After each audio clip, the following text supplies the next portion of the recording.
there is like one kind of additional like extra mile that we can choose to go here, and we can talk about like what it is and basically how or why you might consider doing it. But it is definitely at the point of being a little bit of a victory lap at this point, which is let's kind of look at what we have right now, and then we'll see. So right now we have our routes. They call everything at 200. But our user experience, if we set it up in React Router to have a not found and all that kind of stuff, will work. We have it distributed around the world. We have an automated CI/CD process. We've got HTTPS. We've got most of the things except for that client-side routing piece. And there's a little bit of improvement with our security headers that we could do, right? And these are mostly just limitations of CloudFront that like we can't get around, right? Kind of.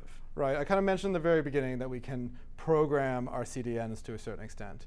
And there are two ways to do that, Lambda at Edge and these other things called CloudFront functions. Let's talk a little bit about Lambda at Edge. Like I said, it is definitely the victory lap portion of this. We have a mostly working infrastructure for most all of the major reasons. We could make some slightly better CSP headers. We could handle those client-side routes a little bit better. But beyond that, like, we've got it in place. So we'll talk about the two ways you can program a CDN. We'll talk about the two differences between them, and then we've got it, right? So Lambda is a feature from AWS that came out a while back at this point.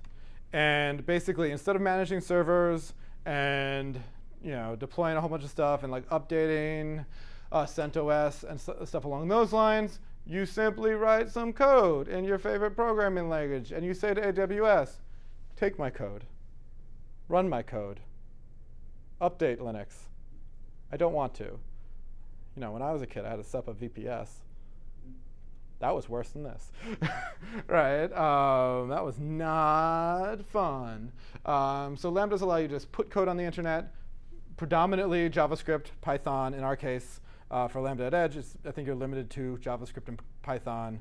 For CloudFront functions, I use the term JavaScript loosely, right?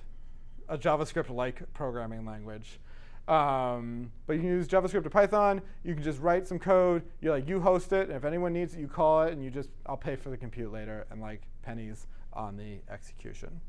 Lambda at Edge allows you to do it in all of those CloudFront Edge nodes that we saw earlier. So on every request and every response, if you need to change anything about those HTTP requests and responses, you can, on the fly, intercept them and do things. That could be, hey, I want to modify the headers to include some kind of cookie that I need, right? Like one of the examples that I see used a lot is like A/B testing.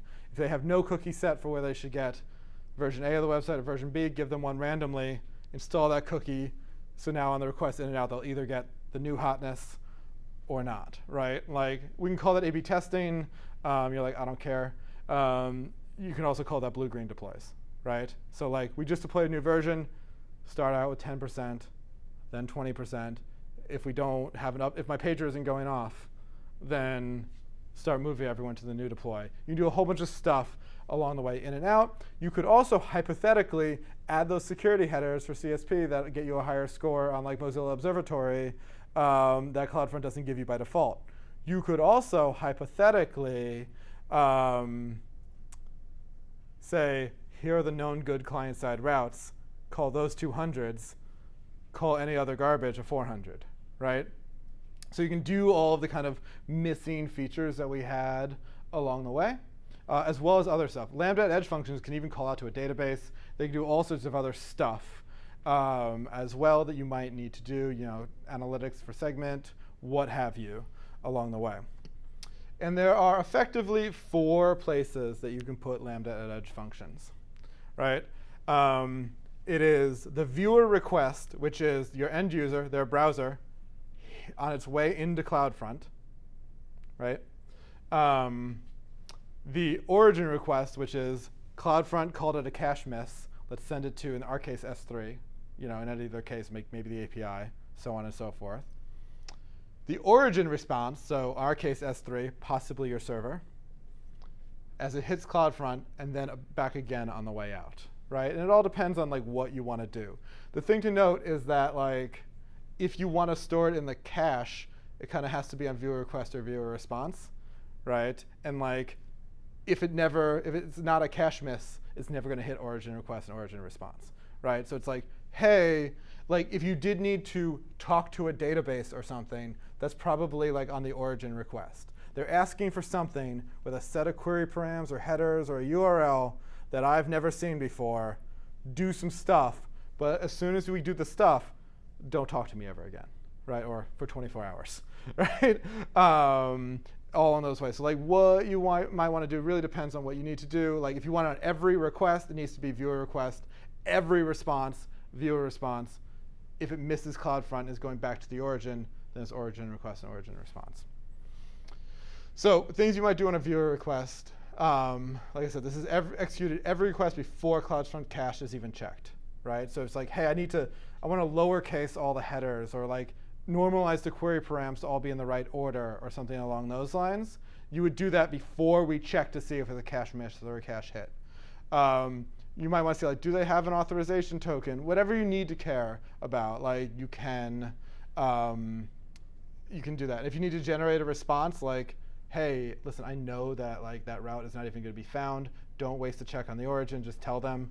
You can do that. But just notice that like anything won't be cached because we never even talked to CloudFront yet. This is like on the way in. Check this thing, modify it, normalize it, all that kind of stuff, and do whatever you need to do. But like since if you respond to it right then and there, CloudFront will never know. CloudFront will never cache it. And that would be like by design, not a drawback per se. So it goes into the origin request. So like, hey, CloudFront's like, I have never seen this before. This is another opportunity to inject some logic. Again, you can talk to databases. You can make external network calls. You can rewrite the URLs. You can, like, I don't know, like, based on the origin, if they don't have a language preference set, try to make some guesses on how you should format the dates for an API. All sorts of stuff that you might want to do. It hits either your server S3. Again, you can modify like at this point we have checked the server or S3. We might want to modify any of the headers on the response before we cache it. This is a place to do it. And then finally, on the way out, right before we talk to the user again, any last things that you need to do. These will not be cached because like we've already left CloudFront at this point.